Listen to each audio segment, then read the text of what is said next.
Welcome everyone. We are really pleased to have Roy from Mary's Meals with us today. Over to you, Roy. Thank you ever so much, Alice. Very good to be here and to have this opportunity to tell you about Mary's Meals, which is a really fantastic charity. What we do is incredibly simple, and we've deliberately kept it really simple. We are feeding over 2.6 million children in some of the poorest parts of the world every day in their schools. So what we do is we provide a free school meal for children who otherwise would be suffering rather serious malnutrition at times, but in their place of education, usually in their school, so that they have the opportunity to get an education that will lift them out of poverty in the long term. So this all started in 2002, and we were feeding just 200 children in Malawi. Today, as I say, we're feeding over 2.6 million children across 16 countries around the world. And we go where it's toughest. So we're in places like Syria and Lebanon, we're in Haiti, we're in Malawi, we're in Ethiopia, and so on. And the idea, as the charity has grown, has remained absolutely simple. This idea that if you can provide children with food, and if you can give them an education, then they can ultimately lift themselves out of poverty.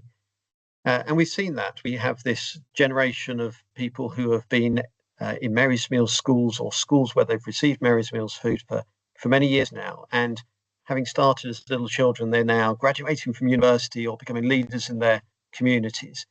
And when we go into a school, we find that the enrollment rates go up. And that's really significant. It's a food charity, but it's also an education charity. And we're also really proud of the fact that 50% of the children that we feed are girls. And that might sound really obvious, but actually in many parts of the world, when it's really tough, when poverty kicks in, when there's hunger, it's the girls who are kept at home rather than being sent out to school to get an education. So we are doing this very simple thing, but it's something which completely revolutionizes people's lives. It changes lives and has changed lives now for over 20 years. So in the UK and in various other places around the world, we don't do any school feeding as such. What we do instead is we do awareness raising, we do fundraising, and we have lots of links with schools, with churches, with other religious groups, with community groups, with businesses and corporates, lots of different people who often get really excited about Mary's Meals when they discover about it. I think we're still a fairly well-kept secret in England. We started in Scotland, an amazing fish farmer called Magnus MacFarlane Barrow, who's written this brilliant book, which I can highly recommend, called The Sheds That Fed 2 Million Children, which tells the story of how he got involved and how it's grown to be this global charity. But it started in Scotland, but we've spread all around the world, as I say. And people do a whole range of different things. Our volunteers get involved in all sorts of things. So one of the things that we really rely on our volunteers to do is just to get the word out. So we are very much a volunteer-led movement, and our volunteers are doing incredible things all around the world. So we've got 80,000 plus volunteers in Malawi alone, for example. And they're doing things like building the kitchens, cooking the meals, and so on. And it's really important to point out that this is not about us going and solving other people's problems for them. All of our programs are locally owned, they're locally run, it's local food, and it's local communities providing the food for their own children. So that means they're in it for the long term as well. And because of those factors, because it's local food, because it's local volunteers, the price per meal is incredibly low. It's 10p on average per meal. To feed a child for a whole school year on average is £19.15. I could not believe that when I first discovered it. £19.15. And what we find is that because it's such a low amount, it really gives people hope. It gives people a sense that actually here is something I can do that's going to make a really tangible difference. So you can turn on the the radio or the news, and you hear about yet another problem in the world, and you think, what on earth can I do? Well, here's something really tangible you can do that we know is going to make a difference to individual children's lives in a very dramatic way. So in the UK, we've got this wonderful network of about 700 volunteers. Some of them go out and give talks in schools and churches and community groups and so on. And they are doing wonderful work. Some of those will do it on a very occasional basis. Some of them will do it very regularly. Some people will go and organise those talks themselves. And other people will wait until people like me organise those talks, and then we're on the lookout for speakers. So we are incredibly flexible. I think that's the most important thing to point out with our volunteer network. We're incredibly flexible. If you've got lots of time, fantastic. If you've got very little time, that's also completely fine. We also have people who do work on the admin side of things. So I've got this incredible volunteer who lives in Switzerland, but she is organising lots of school visits for me over here in the UK. So you simply contacts schools from Switzerland, organises these trips, and then I or other volunteers in the UK deliver them. So we also are very much open to people who want to do things from home. Home-based volunteering is definitely a big possibility.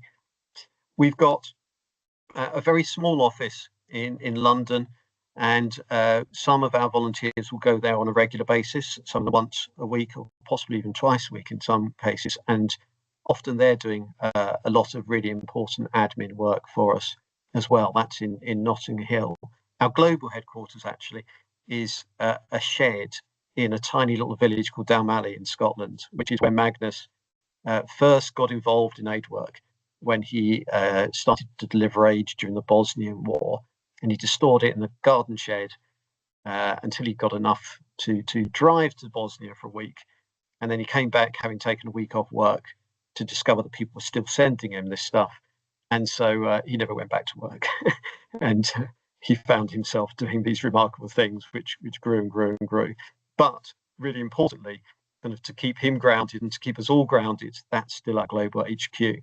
So another really key part of Mary's Meals is that a very, very high percentage of the money that's donated goes directly to our charitable work, to a really unusual degree. So we talk a lot about simplicity.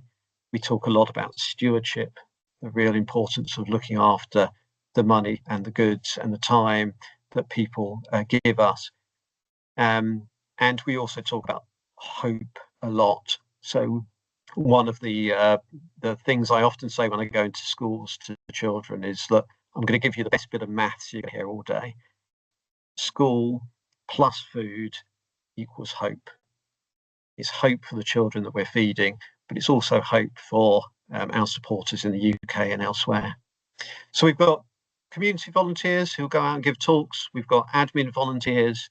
We've got youth engagement volunteers who will work with young people. So it's often people who are already involved with children, either as teachers or working in youth groups, who want to take that on and find something that their group can do together.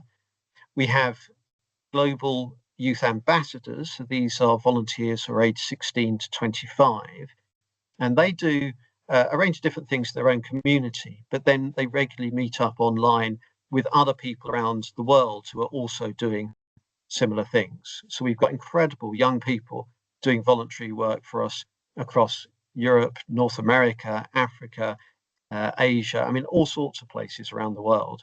And so putting them in contact with each other is actually both really encouraging and also just a wonderful way of them learning and supporting and building each other up. So that's another possibility. We have faith representatives, so people who just organise things within their own church or mosque or temple. So that's something that is fairly light touch. It doesn't need to be terribly onerous, but people have often got wonderful connections and know they want to do something, but they're not quite sure what they can do. Or maybe they're not so mobile, but actually within their own community, within their own faith group, that's something where they can help as well. We also have corporate and business volunteers as well. So there are some people who have done some really remarkable things, like a whole range of different things, from very long distance cycle rides in Africa to raise money, through to organising events in London and in other cities around the southeast and elsewhere. But I'll talk about the southeast obviously at the moment for this setting. We have some wonderful films which have give a really good insight into the work of Mary's Meals, and you can see some of those on our website. Highly recommend them. So one of the things we do is organise film showings, just to give people an insight into what is happening and what a difference people can make. So there is more I could say, but time is pressing. So I'll just say that really, I find working for Mary's Meals incredibly inspirational. Every day we say to ourselves, what can I do today to help reach the next hungry child? And I think there's a real palpable sense among the people who are involved in Mary's Meals that we are making a big difference. So it's a really wonderful community to become part of. And we are really appreciative of our volunteers, because we're a volunteer-led movement. And we go out of our way to say, look, we will fit around your time commitments, your skills, your interests. And together we can make that huge difference.